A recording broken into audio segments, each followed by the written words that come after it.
फिर से एक बार सभी लोगों का स्वागत है शेकाना ग्लोरी मिनिस्ट्रीज़ की तरफ से और eagle vision school of profits international की तरफ से भविष्य सूचक पाठशाला में सभी लोगों का आमंत्रण है।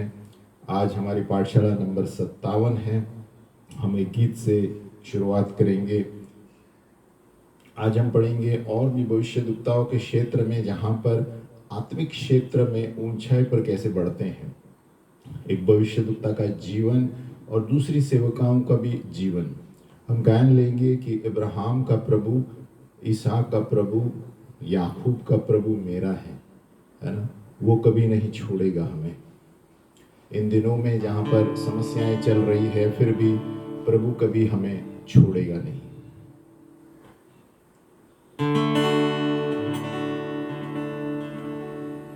इब्राहिम का प्रभु, इसहाक का प्रभु, याकूब का प्रभु मेरा है। इब्राहिम का प्रभु, इसहाक का प्रभु, याकूब का प्रभु मेरा है। इब्राहिम का प्रभु, इसहाक का प्रभु, याकूब का प्रभु मेरा है। वो कभी ना छोड़ेगा, वो कभी ना ठुकराएगा, वो कभी ना छोड़ेगा, वो कभी ना ठुकराएगा। वो मेरा है, वो मेरा है।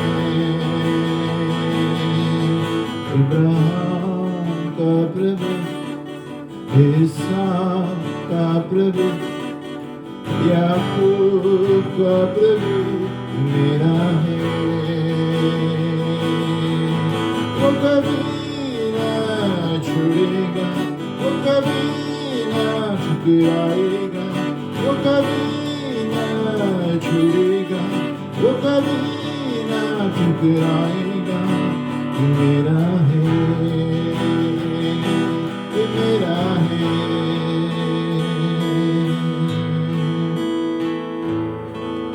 इब्राहिम का प्रभु,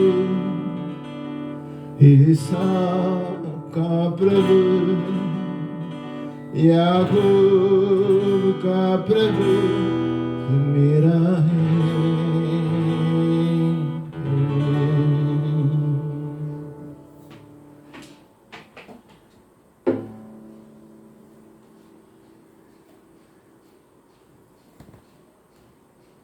हम आगे बढ़ते हैं। पाठशाला नंबर 57, प्रोफेटिक स्कूल नंबर 57। आज हम पढ़ने जा रहे हैं अधिकार के राज्य, अधिकार के क्षेत्र, realm ऑफ अथॉरिटी। हम देखेंगे पहले राजा 17 में, जहाँ पर एलाइजा का जो जीवन था वो आत्मा से चला हुआ जीवन था और उसका जीवन पूरे आत्मा में ही था।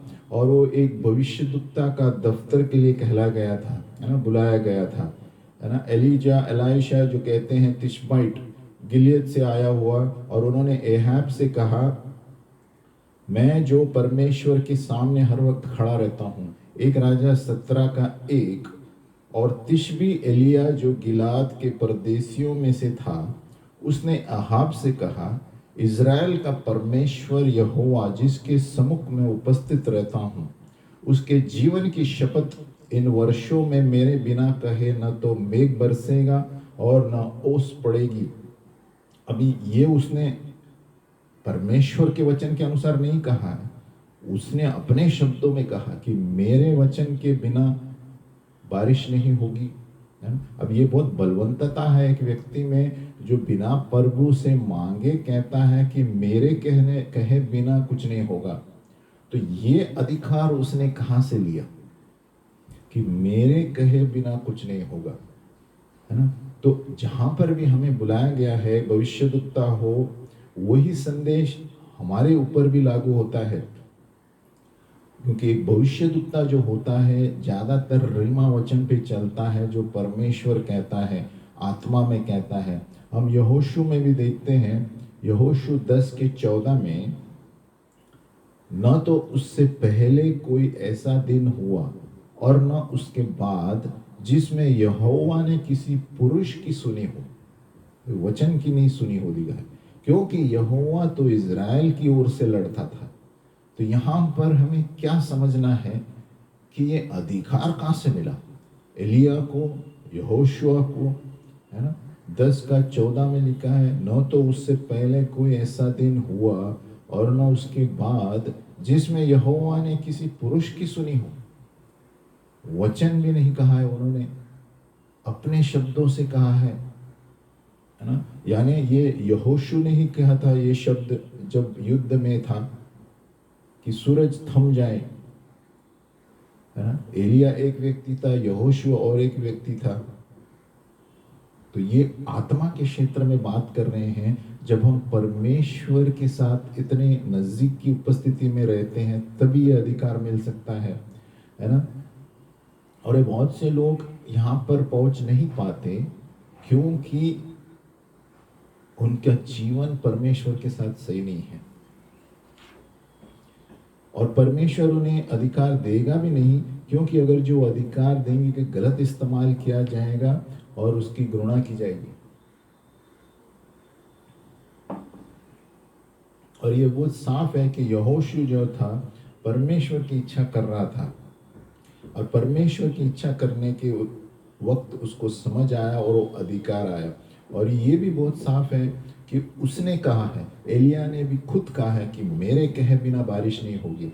यहोशू ने भी कहा न, है ना, सूरज थमेगा न, सूरज ऊपर ही रहेगा और चांद न डूबेगा।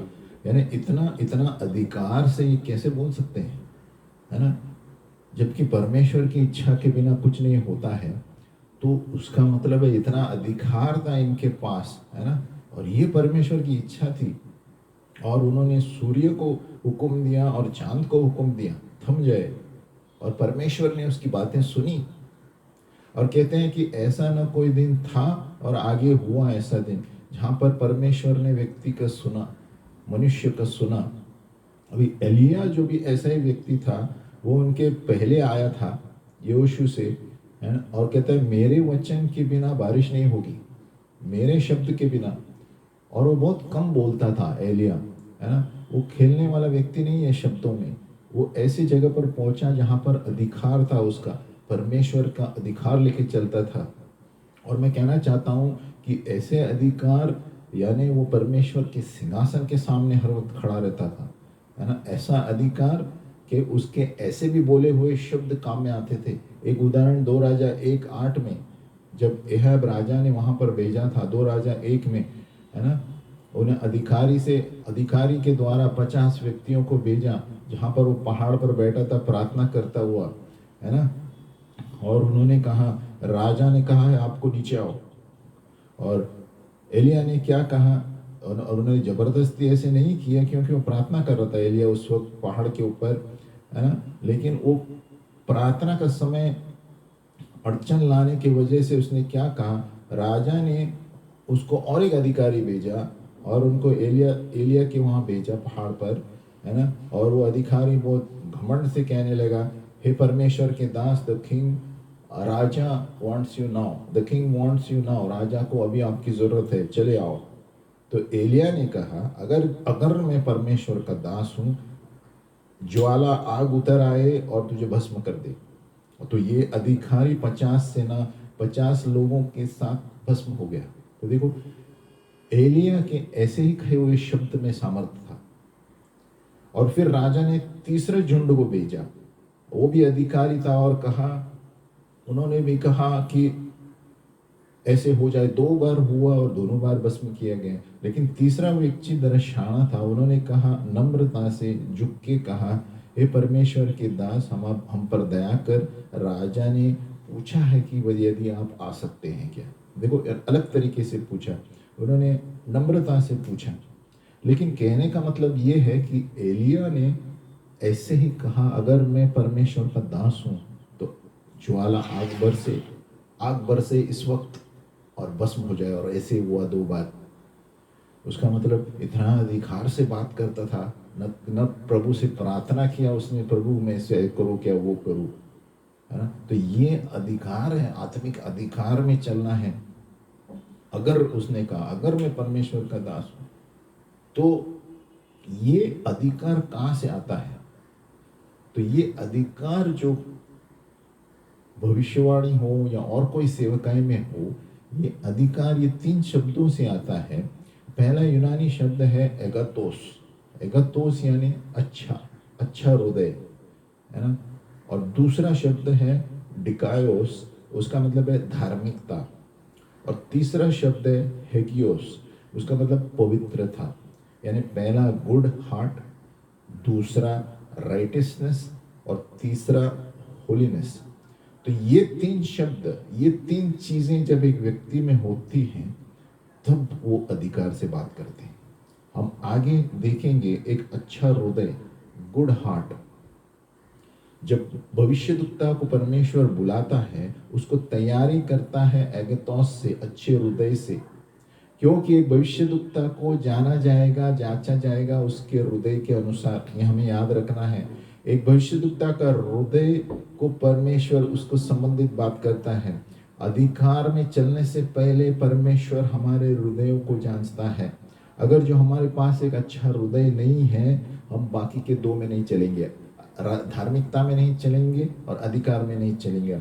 इसीलिए जो कोई जिनके हृदय सही नहीं है और गंदे हृदय है, वो इधर उधर अगुवा के क्षेत्र में पहुंच नहीं पाते, है ना। क्यों कोशिश करते हैं, नहीं होता है, क्योंकि उनका हृदय अच्छा नहीं है। तो ये 3 क्षेत्र हैं जहां पर हमें अधिकार से एलिया की तरह, यहोशू की तरह बन सकते हैं, जब अच्छा हृदय होगा, धार्मिकता होगी और पवित्रता होगी। अच्छा हृदय ही नहीं है तो प्रभु, इसलिए हम देखते हैं बहुत सारे लोग इधर उधर घूमते रहते हैं, लेकिन लीडर लेवल पर नहीं पहुंचते, क्योंकि उनका हृदय सही नहीं है, गलत मकसद से कार्य कर रहे हैं, है ना। कोई खुदगर्जी के लिए करते हैं, है ना, क्योंकि उनका हृदय सही नहीं है, है ना। जब अधिकार खराब हृदय से आता है, उसका तिरस्कार किया जाएगा। तो एक अच्छा हृदय होना बहुत जरूरी है परमेश्वर के अधिकार में चलने के लिए। नंबर 2, धार्मिकता। हम धार्मिकता पर आते हैं, यानी डिकायोस। पहले हमने कहा एगातोस, उसका मतलब है अच्छा हृदय। दूसरा धार्मिकता, डिकायोस यानी धार्मिकता। और धार्मिकता परमेश्वर की व्यवस्था से संबंध रखता है, और कार्य जो प्रभु हमसे करवाना चाहता है, हमारी आज्ञाकारी होना है, वही धार्मिकता है। हमारी आज्ञाकारी, हम जो आज्ञा मानते हैं परमेश्वर की, और वो धार्मिकता कहलाया जाता है। और धार्मिकता होने से पहले आपका हृदय सही होना चाहिए। अगर जो आपके पास हृदय सही नहीं है, तो धार्मिकता के लेवल पर नहीं पहुंचेंगे हम। तो ये आप देखेंगे बाइबल में कि अच्छा हृदय, धार्मिकता और पवित्रता, यही आपको अधिकार के क्षेत्र में लेता है, और आप बात कर सकेंगे परमेश्वर के वचन के अधिकार से। तो धार्मिकता होने से पहले हृदय अच्छा होना, गुडनेस रहना सही है। जब हम कहते हैं कि एक व्यक्ति धार्मिक है, उसका मतलब वो व्यक्ति का हृदय भी सही है। एगतोस भी है, डिकायोस भी है। एगतोस यानी अच्छा हृदय, डिकायोस यानी धार्मिकता से चलने वाला व्यक्ति। और धार्मिकता हर वक्त परमेश्वर की व्यवस्था से संबंध रखता है। इब्रानियों 1:8, परंतु पुत्र से कहता है कि हे परमेश्वर, तेरा सिंहासन युगान युग रहेगा, तेरे राज्य का राजदंड न्याय का राजदंड है। यानी एक राजदंड जो है, एक चिन्ह है अधिकार का, परमेश्वर के साथ और मनुष्य के साथ। तो यीशु के पास एक धार्मिकता का राजदंड था। तो राजदंड दर्शाता है अच्छा हृदय, और फिर वो धार्मिकता डिकायोस में आगे बढ़ता है एक व्यक्ति, है ना। और फिर वो ऊंचाई के अधिकार में चलना शुरू करता है। यानी पहला अच्छा हृदय रहना जरूरी है, उसके बाद धार्मिकता, धार्मिक व्यक्ति रहना जरूरी है, परमेश्वर की व्यवस्था के अनुसार आज्ञा का पालन करना। और एक ही रास्ता है, अगर जो आत्मिक अधिकार हमें बनाए रखना है, कि परमेश्वर के सामने धार्मिकता से चलना है, उसकी व्यवस्था के अनुसार चलना है। अभी देखो एलिया कैसे इस अधिकार में चला, है ना। याकूब 5 का 16-17 में दिया गया है, अपने पापों को एक दूसरे से क्षमा मांगो, है ना, और एक दूसरे के लिए प्रार्थना करो कि तुम चंगाई पाओगे। और आगे दिया है, एक सही धार्मिक व्यक्ति की प्रार्थना बहुत कुछ लेकर आ सकता है। अभी यहाँ पर वो प्रार्थना के बारे में बता रहा है, वो धार्मिकता के बारे में बता रहा है। यानी एक सच्चे धार्मिक व्यक्ति की प्रार्थना सामर्थ्य पूर्वक होती है। एलिया, और उसके बाद तुरंत दिया गया है कि एलिया एक ऐसा तख्ता स्वभाव में हमारे सरीके था, और उन्होंने प्रार्थना की कि बारिश ना हो, और नहीं आई, है ना। तो जब एलिया जो राजा एहब के पास गया और कहा कि बारिश नहीं है, तो उसने उसको रोका है बारिश को। किसने? एलिया ने रोका है, प्रभु ने नहीं। यानी एलिया के पास वो अधिकार था। कभी कभी कोई चीजें परमेश्वर शुरू करता है, और कोई कोई धार्मिक व्यक्ति अपने शब्दों से कर सकता है। देखो याकूब 5:17 में किसने बारिश नहीं चाहिए कहा? एलिया ने, प्रभु ने नहीं कहा, है ना। अब ध्यान से पढ़ेंगे कि एलिया ने जो दुष्टता देखी थी एहाब के राज्य के समय, उन्होंने वो मूर्तियां देखी थी जो भूमि पर थी, अधर्म चीजें को देखी थी, है ना। उन्होंने पाप को देखा, और वो एक धार्मिक व्यक्ति था, और वो रोता था प्रभु के लिए, और रोते रोते और फिर परमेश्वर से कहा, परमेश्वर ये बारिश रुक जाओ, और मैं जाकर उस राजा से बोलूंगा कि जब तक वो पश्चाताप नहीं करेंगे बारिश नहीं गिरेगी। यानी एक धार्मिक व्यक्ति की प्रार्थना, पता नहीं एलिया कब तक प्रार्थना कर रहा था, लेकिन एक दिन जब प्रार्थना करा, पता परमेश्वर ने कहा, स्वर्गदूत से भेजकर कहा होगा, मैंने तुम्हारी प्रार्थना सुनी है, मैं बारिश रुकाऊंगा। तो इसलिए वो अधिकार से एलिया बात कर सकता था। न बारिश, मैं कहे तक बारिश नहीं आएगी, और मैं जब तक मुझे नहीं पूछोगे बारिश भी नहीं आएगी, ऐसे भी कहा था। ये धार्मिकता के साथ वो राज्य कर सकता है, और आत्मिक दुनिया में राज्य कर सकता है ना। अगर जो हम पढ़ेंगे परमेश्वर का वचन धार्मिकता पर पुराने नियम में, हमें समझ में आएगा कि ये धार्मिकता जो है हमारा स्थल है परमेश्वर के साथ। और नए नियम में हम धार्मिकता को देखते हैं, पुराने नियम की तरह है, लेकिन नए नियम में हम देखते हैं वो एक पदार्थ वस्तु बनकर आ जाती है। इसलिए रोमियो में कहा गया है धार्मिकता एक भेंट है, वरदान है, और दिया गया है यीशु मसीह हमारी धार्मिकता है। क्यों? अभी ये धार्मिकता हमारा जीवन में एक सामर्थ हो गया है यीशु मसीह का, जो हमारे जीवन में आया है। यानी नए नियम में यीशु मसीह हमारी धार्मिकता है। अभी देखो नए नियम में वो एक पदार्थ वस्तु के रूप में जताया गया है, और उसके विरोध में, धार्मिकता के विरोध में क्या है? पाप है। और अलग अलग शब्द इस्तेमाल किए गए हैं बाइबल में पाप के लिए। पाप एक सामान्य शब्द है जो सारे चीज़ों पे, है ना, दर्शाता है जो परमेश्वर के विरुद्ध है। इब्रानियों और यूनानी शब्दों में पाप का मतलब है अधर्म के काम, है ना, और इसका मतलब है पाप जो व्यवस्था के विरुद्ध कार्य करता है और परमेश्वर के राज्य के विरुद्ध में कार्य करता है। इसलिए कभी कभी हम देखते हैं कोई कोई बोर्ड पे या फेंस पे, ग्राउंड पे, यहाँ से जाना मना है, यानी यहाँ नहीं जा सकते, यहाँ से नहीं जा सकते। उसका मतलब ये आप अगर तो यहाँ से जाएंगे तो आप उल्लंघन करेंगे आज्ञा का, है ना। तो इसलिए जब हम परमेश्वर की आज्ञा का उल्लंघन करते हैं, हमें पश्चाताप करना है हमारे उल्लंघन की वजह से। अगर हम देखते हैं दूसरा पतरस 2, 2 पीटर 2, जहां पर लोगों ने परमेश्वर की व्यवस्था को छोड़ा, 2 पतरस 2:15, वे सीधे मार्ग को छोड़कर भटक गए हैं और बोर के पुत्र बिलाम के मार्ग पर हो लिए हैं, जिसने अधर्म की मजदूरी को प्रिय जाना।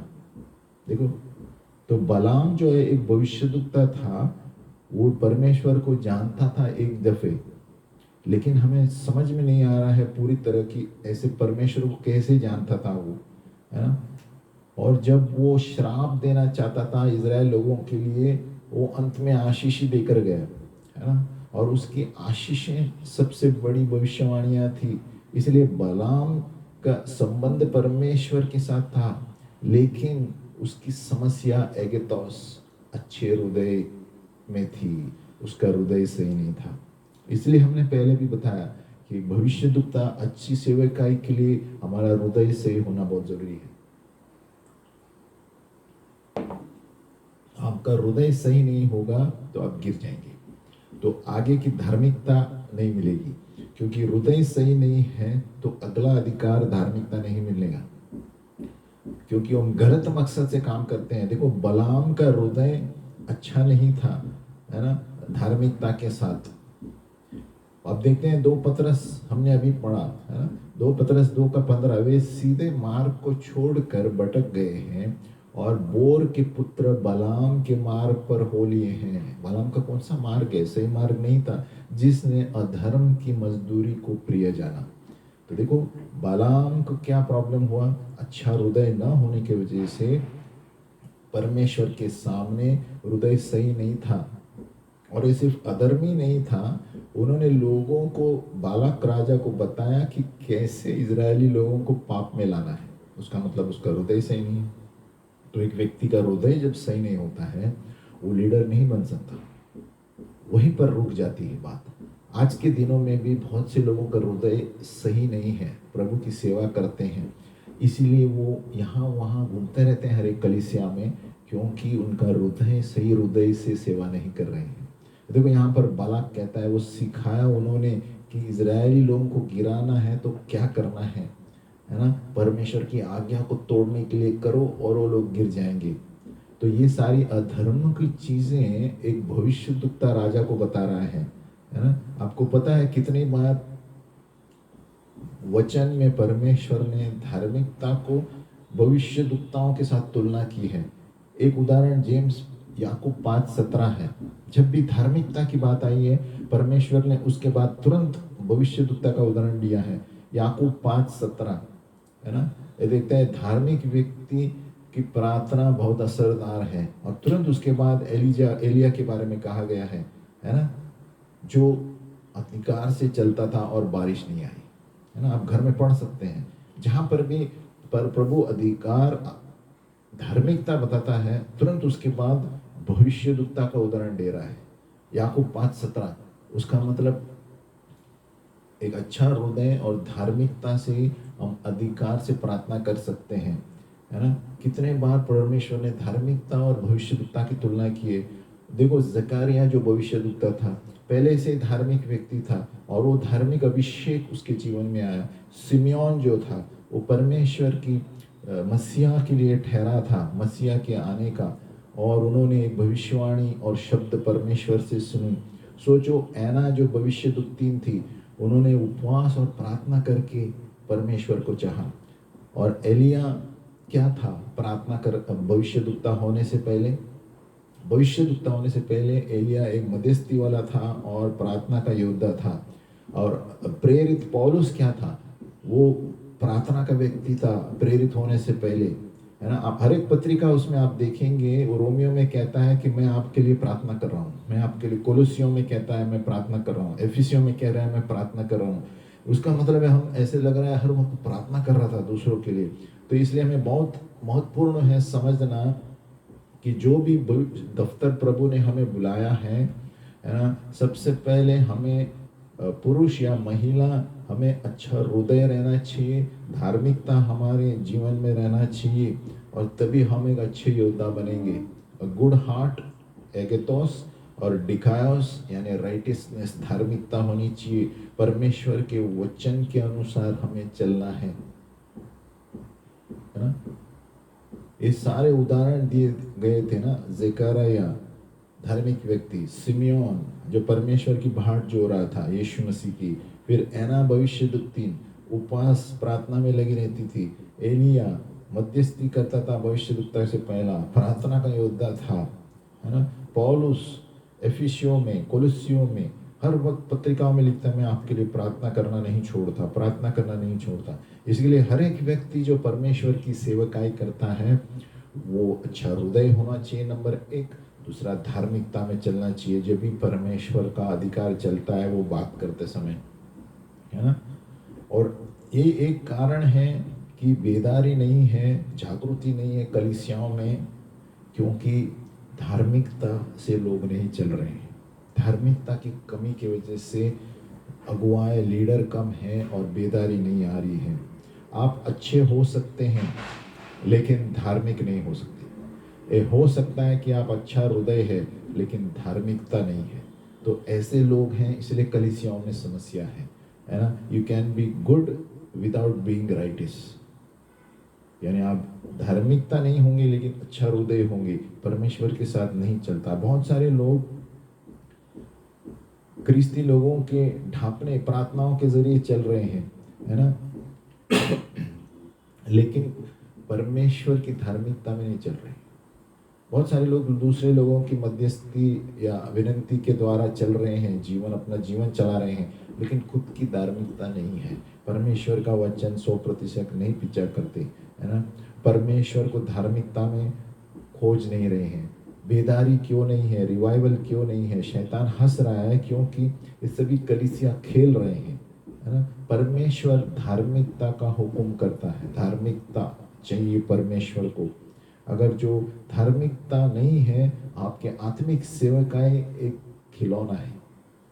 अच्छा हृदय बहुत लोगों के पास है लेकिन धार्मिकता से नहीं जीते, वचन के अनुसार नहीं जीते, है ना। उनमें खालीपन है, कोई सामर्थ्य नहीं रहेगा, है ना। बहुत सारा समझौता चल रहा है दुनिया में, इसीलिए बहुत सारे मेंटल यानी बुलावे, है ना, जैसे पुराने एलिया की तरह नहीं दिखाई देते कलीसिया में, एलिया यहोशू के तरह, क्योंकि धार्मिकता में कॉम्प्रोमाइज, समझौता हो रहा है। कोई हृदय अच्छा है तो धार्मिकता नहीं है, बिना धार्मिक अच्छे हृदय के धार्मिकता भी नहीं मिलेगी, और धार्मिकता नहीं है तो अधिकार से सेवकाई में नहीं चल सकती। वो सिर्फ वहां पर परमेश्वर का अभिषेक नहीं है।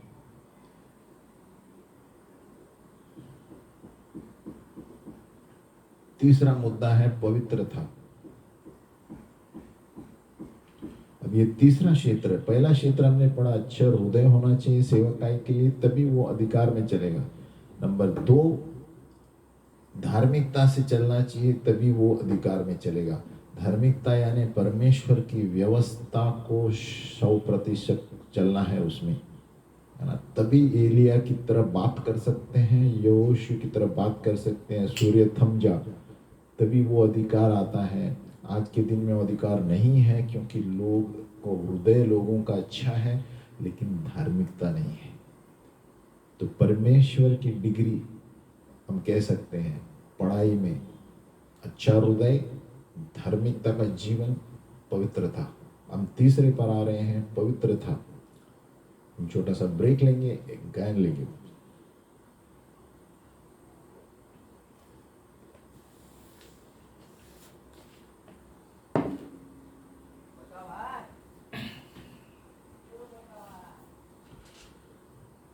जिसके हाथों में मेरा कल, जिसके हाथों में मेरा आज, जिसके हाथों में मेरा कल, जिसके हाथों में मेरा आज, और आने वाला कल वो मेरा है। जिसके हाथ में मेरा कल, जिसके हाथ में मेरा हाथ, और आने वाला कल मेरा है। वो कभी ना छोड़ेगा, वो कभी ना ठुकराएगा, वो कभी ना छोड़ेगा, वो कभी ठुकराएगा। वो मेरा है, वो मेरा है।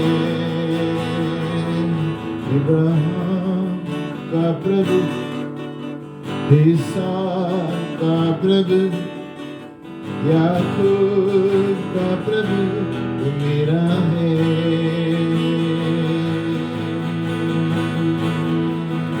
इब्राहिम का प्रभु, इसहाक का प्रभु, याकूब का प्रभु,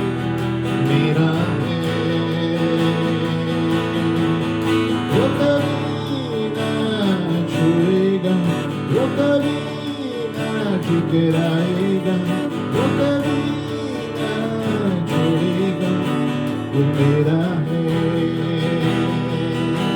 वो मेरा है यीशु।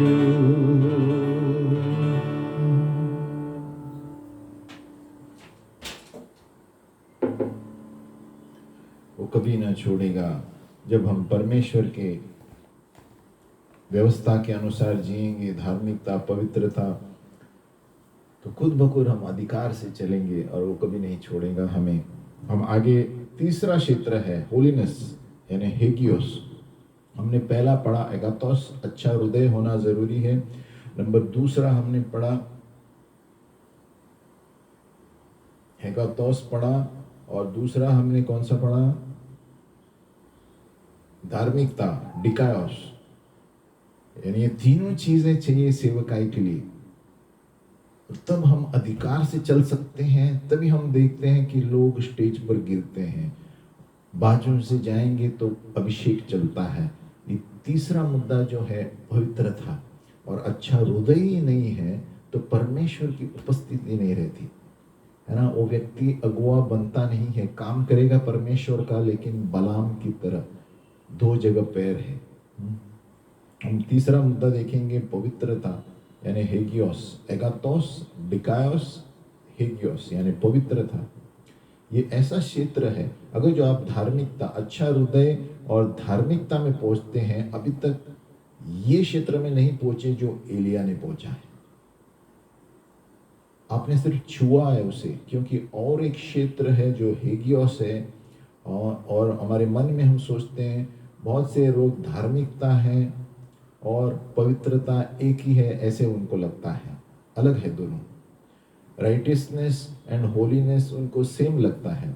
आप एक साधारण विश्वासी को पूछेंगे कि धार्मिकता क्या है, वो कहेंगे पवित्रता है।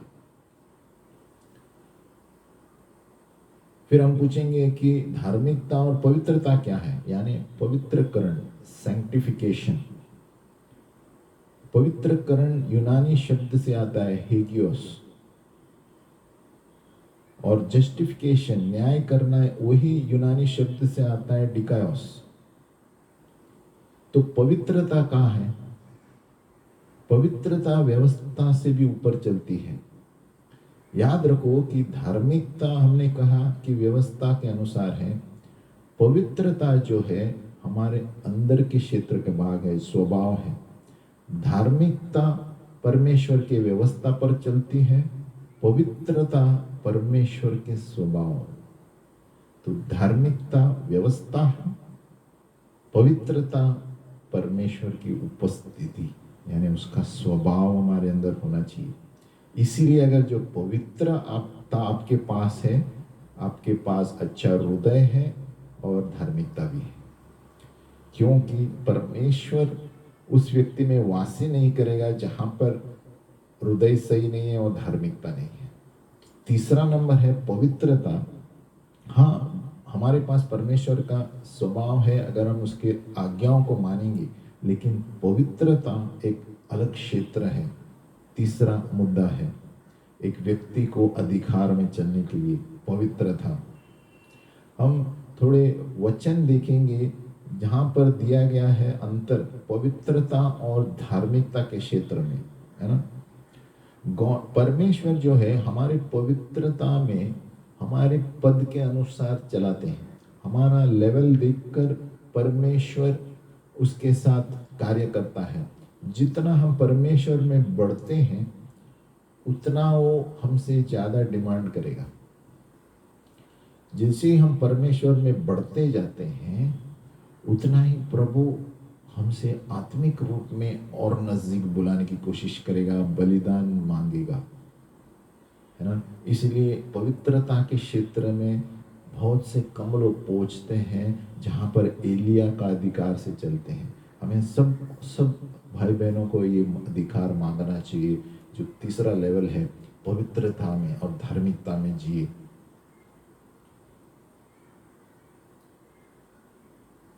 इसलिए जवान जो विश्वासी लोग हैं, अभी समझो एक जवान विश्वासी 6 घंटा टेनिस खेलेगा, है ना, और उसको कुछ प्रॉब्लम नहीं होगा।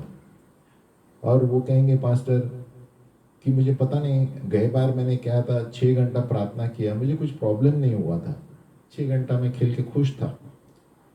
फिर पासवान ने उसे कहा, अभी क्यों खुश नहीं है? क्योंकि अभी प्रभु कहता है आपको 2 घंटे टेनिस खेलो, 4 घंटा मुझे दो। तो जैसे हम प्रभु में बढ़ते हैं, प्रभु दुनियादारी की चीजों को कम करने के लिए बोलेंगे। क्या हमें मंजूर है? ये बलिदान देना मंजूर है? इसीलिए वो व्यक्ति गड़बड़ी में था। जब सब कुछ अच्छा चल रहा है, प्रभु कहेगा हाँ बेटा खेलो खेलो। लेकिन जैसे आप प्रभु में बढ़ेंगे, आपको अंदर एक घुटन सी महसूस होगी कि अरे मैं समय बर्बाद तो नहीं कर रहा, इतना आखा दिन खेलता रहता हूँ। क्योंकि परमेश्वर की आत्मा आपसे कहता है अभी 2 ही घंटा खेलो, बाकी मुझे दो। क्योंकि आत्मिक चीजें ज्यादा महत्वपूर्ण नहीं है संसार की चीजों से भी। ये तब पता चलेगा जब हम परमेश्वर में बैठे रहते हैं, वचन पढ़ते हैं। नहीं तो आम आदमी से आप कहेंगे तो कहेंगे बेवकूफ है, कुछ भी बोलता है ना। इसलिए परमेश्वर हमसे अलग अलग पद के अनुसार व्यवहार करता है।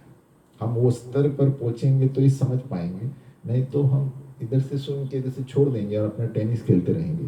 तो इसलिए बाद में वो व्यक्ति डिस्टर्ब क्यों हुआ? क्योंकि बाद में परमेश्वर ने उसका वक्त मांगा। पहले 6 घंटे खेलता था, अभी प्रभु वो 6 घंटे खेलता है तो डिस्टर्ब हो रहा है, क्योंकि उसको प्रभु की आवाज़ सुनी है कि अभी मुझे बाकी 4 घंटे दो, 2 घंटे ही खेल। उससे पहले प्रभु ने डिस्टर्ब नहीं किया।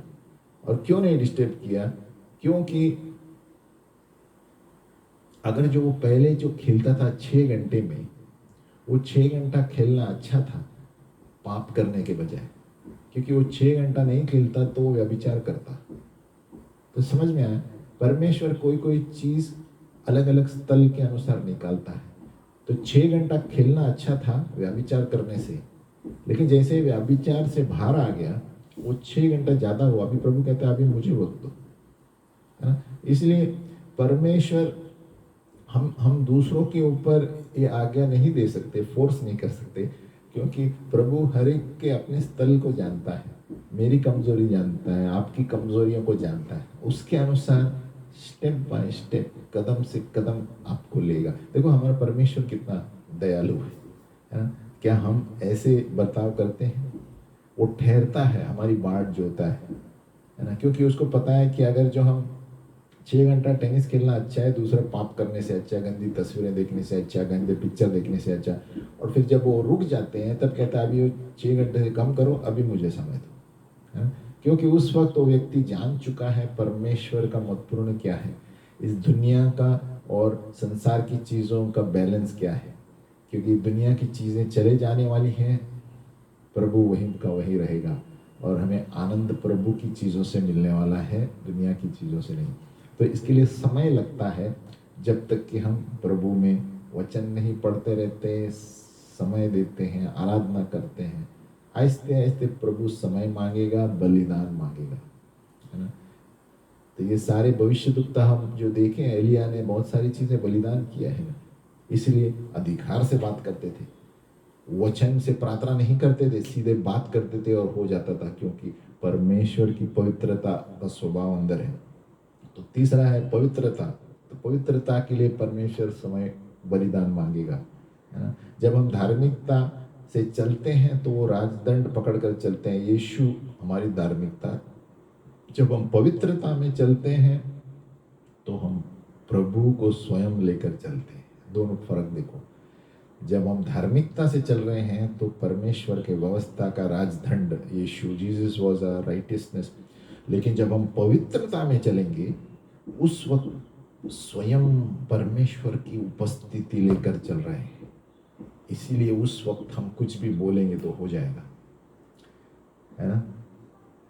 इसलिए पौलुस हर वक्त पवित्रता को उसकी उपस्थिति से संबंध रख तुलना करता है ना। और परमेश्वर की उपस्थिति को बनाए रखने के लिए 24 घंटों में हमें लगभग 4 से 5 घंटे प्रार्थना करना जरूरी है संसार। तो क्या हम उस पद पर पहुंचे हैं? क्या हर वक्त बोलते रहते हैं 1 घंटा आप प्रार्थना करो, 1 घंटा? वो शुरुआत के लिए, शुरुआत करने वालों के लिए ठीक है, लेकिन परमेश्वर की उपस्थिति तुम्हारे अंदर चाहिए। अधिकार से चलना है एलिया की तरह, मिनिमम 4 से 5 घंटा प्रार्थना करना है जो हम इस संसार में जी रहे हैं, ताकि हमारा मन जो अनुशासन के अनुसार जिए, पवित्र हो जाए और कोई भी क्षेत्र दुनिया की हमें डिस्टर्ब नहीं कर सकती, है ना, हमें अड़चन लेकर नहीं आ सकती। और ये क्षेत्र में जब हम चलना शुरू करते हैं, उस वक्त परमेश्वर की उपस्थिति में, जैसे एलिया कहता है, मैं हर वक्त परमेश्वर की उपस्थिति में खड़ा रहता हूँ, यानी ऐसे हर वक्त 24 घंटे। और ये परमेश्वर कहता है ऐसे भविष्यद्वक्ता उसके लिए अलग बुलाए जाते हैं।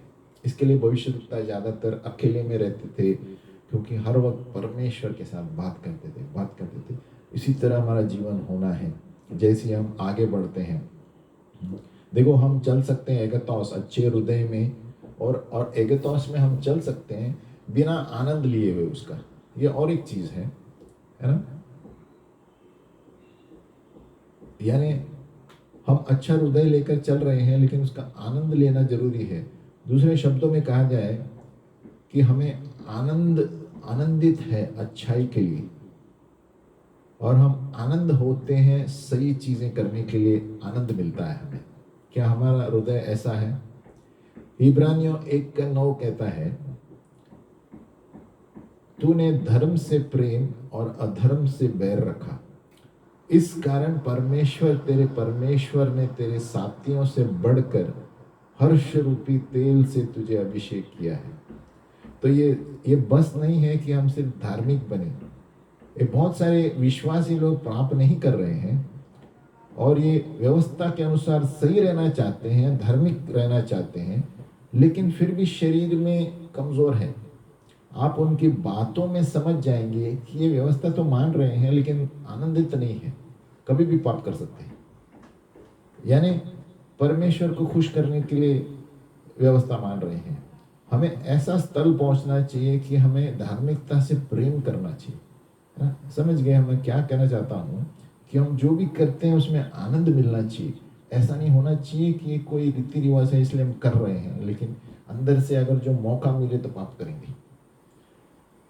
हमें धार्मिकता से आनंद, हमें धार्मिकता और सही तरह से जीवन जीना एक आनंद होना चाहिए।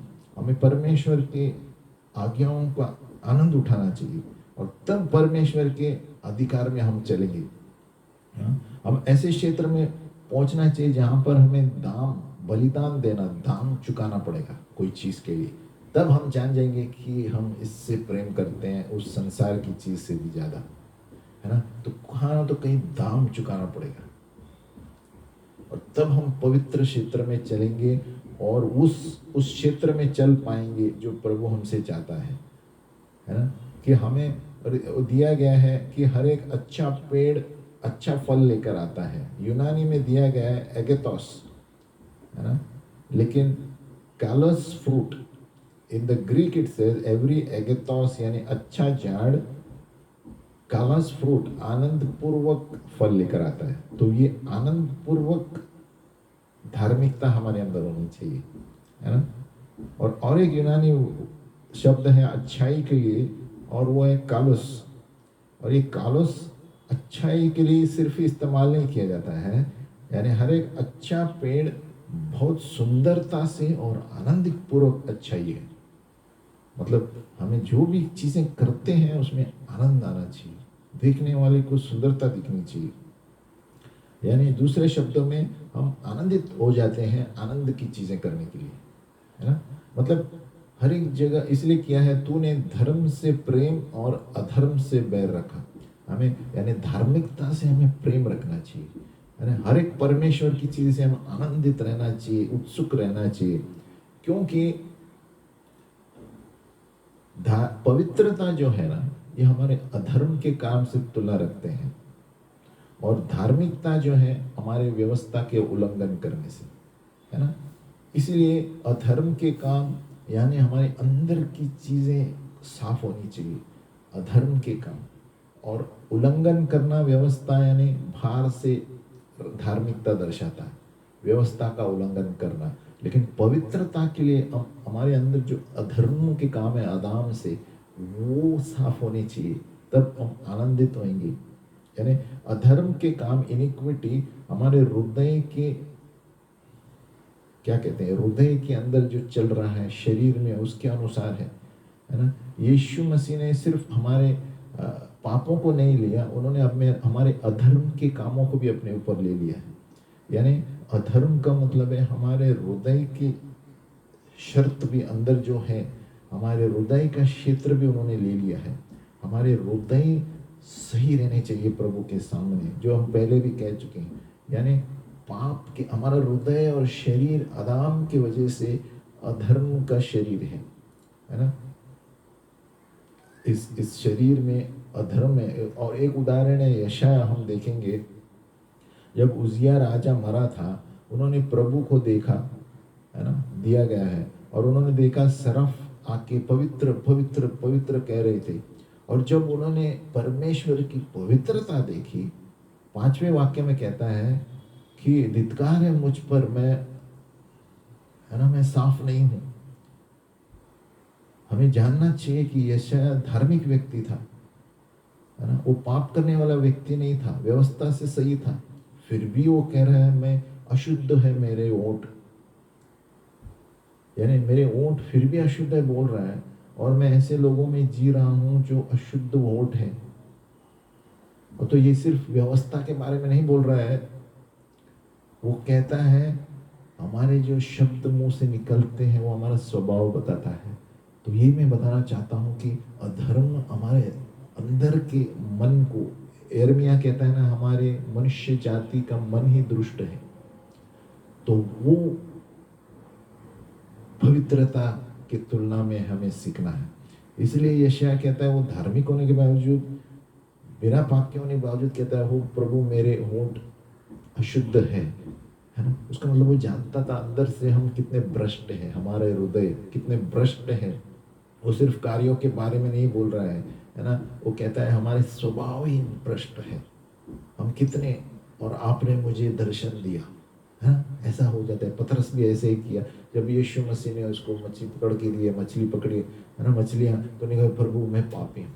ये क्या होता है जब हमारे अंदर के स्वभाव को हमें पता चलता है कितने हम पापी हैं, तो ये पवित्रता दर्शाता है फिर, है ना। 7वें में कहते हैं सराफ उड़ने लगे और कोयले लेकर उनके मुंह पर उसका ज्वाला उन्होंने छुआ, जो सावधान, ये तुम्हारे होंठों को इसने छुआ है और तेरे सारे अधर्म के काम ले लिए गए हैं। ये देखो जहां पर सराफ ने क्या निकाल दिया उसके होठों से, अधर्म, इनिक्विटी। उन्होंने ये नहीं कहा आपके पाप, क्योंकि वो व्यवस्था से सही था यशायाह। उन्होंने कहा तुम्हारे अधर्म के काम लिए गए हैं और तुम्हारे पाप। उसका मतलब हमारे हृदय के जो स्थान है वो प्रभु जानता है, और उसी में पवित्रता होगा, हृदय, कंडीशन ऑफ द हार्ट। और उस दिन से यशायाह आगे के पद में चलने लगा, आत्मिक भविष्यवाणी के क्षेत्र में, भविष्यद्वक्ता के दफ्तर में, है ना। समझ में आया कि अधर्म के कामों की वजह से पवित्रता रुक सकती है। अधर्म के काम आदाम से हमारे अंदर है, शरीर में है ना। यशायाह जो था बिल्कुल साफ व्यक्ति था, व्यवस्था, धार्मिक व्यक्ति था, फिर भी कहता है प्रभु में अशुद्ध होंठ है, यानी अपने आप को जान पाया कि हम कितने भ्रष्ट हैं स्वभाव में, और वो स्वभाव परमेश्वर का स्वभाव ही बदल सकता है, द प्रेजेंस ऑफ गॉड। इसके लिए पवित्रता, यानी परमेश्वर की उपस्थिति जब हमारे अंदर आती है, तब हम ऊंचे पद पर कार्य करना शुरू करते हैं, एलिया की तरह, है ना, क्योंकि अधर्म के कामों ने हमारे अंदर भ्रष्ट कर दिया है ना। इसके लिए पवित्रता, है ना। एक यीशु मसीह बस था पूरे संसार को बदलने के लिए, एक पौलुस सारे चीज़ों को, पीढ़ी को हिलाने के लिए बस था, एक एलिया था पूरे देश को हिला दिया। और आज के दिनों में कितने महिलाएं, पुरुष हैं जो गिर गए हैं, और इस तरह का बुलावा आज के दिन में क्यों नहीं है, इस तरह का अभिषेक, बेदारी क्यों नहीं है। बहुत सारे लोग अच्छे हृदय के पद पर रहना चाहते हैं, और कोई धार्मिकता के लेवल पर रह रहे हैं, है ना, और बिना दोष के लोग हैं, परमेश्वर के प्रेम करने वाले और धार्मिकता वाले, है ना, और उनके शहरों में, गांवों में असर कर रहे हैं। लेकिन शैतान जो है शहरों के ऊपर नहीं जा रहा है, शैतान जो है देशों के ऊपर जा रहा है। तो आज हमें पुरुष और स्त्री ऐसे चाहिए जिनके पास संसार के लिए दर्शन हो, देशों के लिए दर्शन हो, क्योंकि शैतान देशों के पीछे है ना। हमें तीसरे दर्जे के लोगों, तीसरे दर्जे स्वर्गीय क्षेत्र के तीसरे पद के लोगों चाहिए, जहाँ पर स्वर्गदूतों से हम संबंध रखते हैं और परमेश्वर से स्वयं से संबंध रखते हैं। कहाँ पर है ये पुरुष और स्त्री जो अपने आप को बंद रखे हैं, है ना, और सिर्फ परमेश्वर उसके शब्द को जानते हैं, है ना। कहाँ पर है ये पुरुष और स्त्री जो अपने आप को अलग किए हैं संसार से। लोग चिढ़ाएंगे उनको, बट फिर भी वो लोग कहेंगे परमेश्वर है जो हम इनकार नहीं कर सकते। कहाँ पर है ये पुरुष और स्त्री जो ऊंचे दर्जे के परमेश्वर के स्वभाव के अनुसार जिएंगी। हम सब लोग को इस तरह होना है। आज परमेश्वर हम सबको बुला रहा है कि उस तीसरे पद पर चलना, पवित्रता की, अच्छा हृदय, धार्मिकता, पवित्रता। पवित्रता के लेवल पर बहुत कम लोग हैं, और मैं तो कहता हूं धार्मिकता के लेवल पर भी नहीं है थोड़े लोग।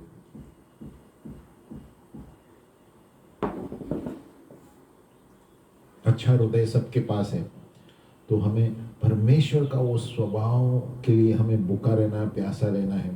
परमेश्वर वायदा करता है कि छोटा सा हमारा जीव पूरे संसार को हिला सकता है, अगर जो हम प्रभु के लिए बलिदान करें, प्रभु का स्वभाव के लिए भूखे रहें, है ना, और बहुत सारी चीज़ों का बलिदान करें, है ना। जब आपसे बोल रहा हूँ, ये मेरे लिए भी मैं बोल रहा हूँ कि तभी हम पौलुस की तरह हिला देंगे, एलिया की तरह हिला देंगे, है ना, यीशु की तरह, पौलुस की तरह, एलिया की तरह, यहोशू की तरह चीज़ें हम हिला सकते हैं।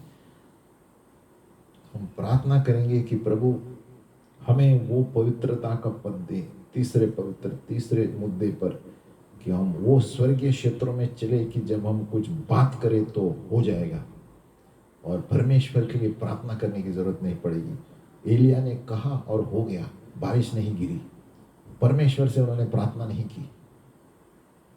मेरे कहने तक बारिश ना होगी और मेरे कहने तक वापस बारिश आएगी, ऐसा अधिकार हमारे पास है।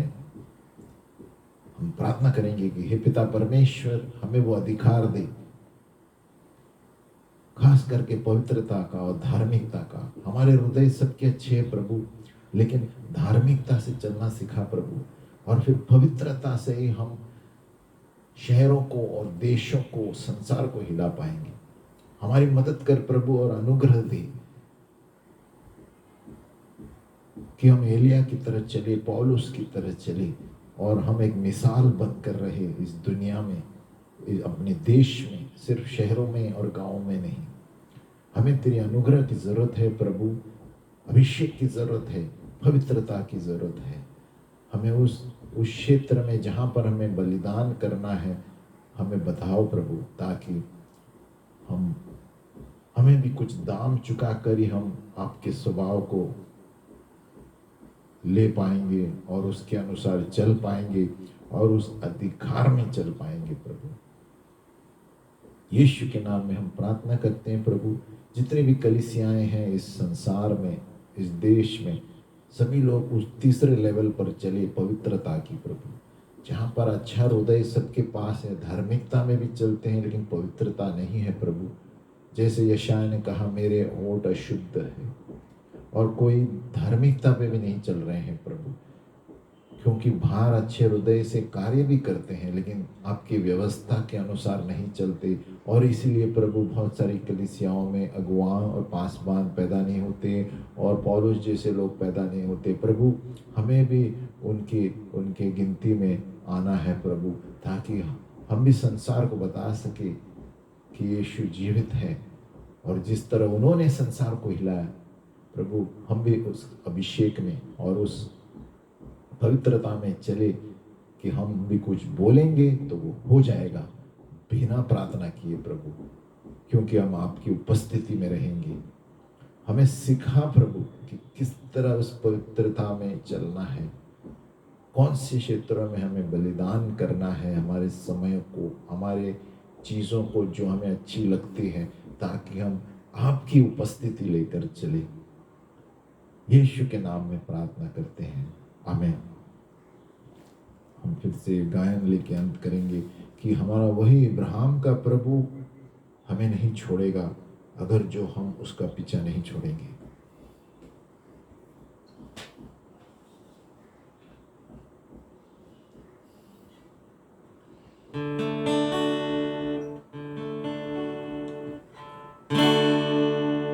जो आदि में था, जो शब्द उसके संग था, वह शब्द खुदा ही है, वो मेरा है। जो आदि में था, जो शब्द उसके संग था, वह शब्द खुदा ही है, वो मेरा है। वो कभी न छोड़ेगा, वो कभी न ठुकराएगा, वो कभी न छोड़ेगा, वो कभी न ठुकराएगा, वो मेरा है, वो मेरा है। इब्राहिम का प्रभु, इसहाक का प्रभु, याकूब का प्रभु मेरा है। इब्राहिम का प्रभु, इसहाक का प्रभु, याकूब का प्रभु मेरा है।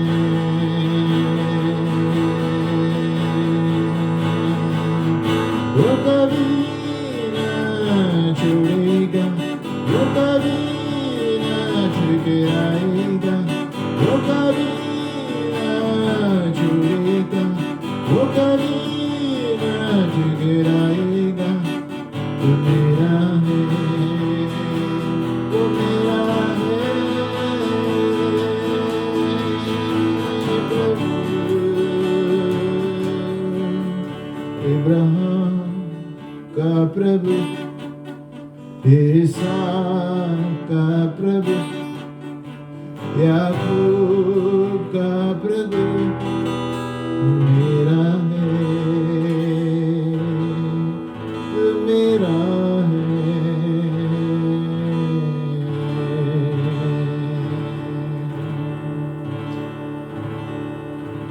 हाँ पिता परमेश्वर, तू ही हमारा प्रभु है, तू कभी न छोड़ेगा, तू कभी न ठुकराएगा, तू मेरा है।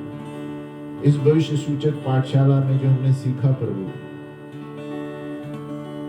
कि हम एक अच्छा हृदय पाए, एक धार्मिकता का जीवन पाए और पवित्रता हमारे अंदर हो प्रभु, तभी हम एलिया की तरह, योशु की तरह, यीशु की तरह इस धरती पर चल पाएंगे प्रभु। यीशु के नाम में प्रार्थना करते हैं।